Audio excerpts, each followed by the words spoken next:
ગઈકાલે ભારતીય જનતા પાર્ટીના ધારાસભ્યશ્રી અને એમના જિલ્લા પ્રમુખ સહિતના લોકોએ મનપામાં જે રીતે જાહેરાત કરી કે વેરા વધારાને ઘટાડવામાં આવ્યો છે, ત્યારબાદ એની ખરાઈ કરવા અને સત્ય હકીકત શું છે એ જાણવા આજે અમે મ્યુનિસિપાલિટી કમિશનર સાહેબને આવેદન શુભેચ્છા આપવા આવ્યા હતા. એમને શુભેચ્છા પણ આપી, એમની સાથે અમારી વાતચીત પણ થઈ. ત્યારે ઓફિશિયલી એમનું કહેવાનું એમ થાય છે કે વેરો સ્થગિત કરવામાં આવ્યો છે, પરંતુ આવી કોઈ અધિકારિક જાહેરાત કરવામાં આવી નથી.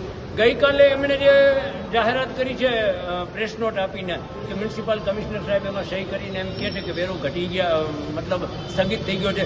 એ અંગે મેં જ્યારે પૂછ્યું કે ભાઈ આ તમે ક્યારે કર્યું અને અમને બધાને કેમ ના જણાવ્યું, ત્યારે એણે એમ કીધું કે અમે તો ક્યારનું આ કરી દીધું છે. એટલે ક્યાંક ને ક્યાંક ભારતીય જનતા પાર્ટી લોકોને ગુમરાહ કરે છે, પોતાના ચૂંટણી જીતવા માટેના ઓજારો તૈયાર કરે છે.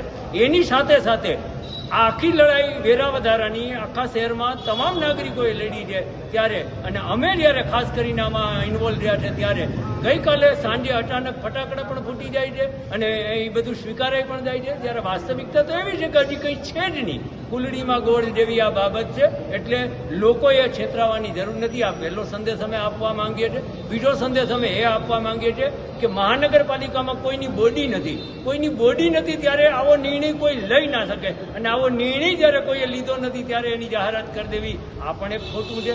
અને ત્રીજું કે આવનારા દિવસોમાં મહાનગરપાલિકાની ચૂંટણી થશે ત્યારે આપણે છેતરાવું ના હોય તો એક પોરબંદરના નાગરિક તરીકે તો અપીલ કરીશ, પણ આમ આદમી પાર્ટીના નેતા તરીકે પણ એક અપીલ કરવા માંગુ છું લોકોને કે ભાજપને કોઈ સંજોગોમાં સત્તા ઉપર આવવા ન દેવી જોઈએ. જો વેરો આપણે કાયમી ધોરણે રદ કરવો હોય તો, અને કે કોઈને કોઈ રીતે જો ભારતીય જનતા પાર્ટીના બીજા સમર્થક અને જુગલજોડી એવા સાથી કોંગ્રેસને પણ સત્તા આપશો તો પણ આ જ પરિસ્થિતિ થશે.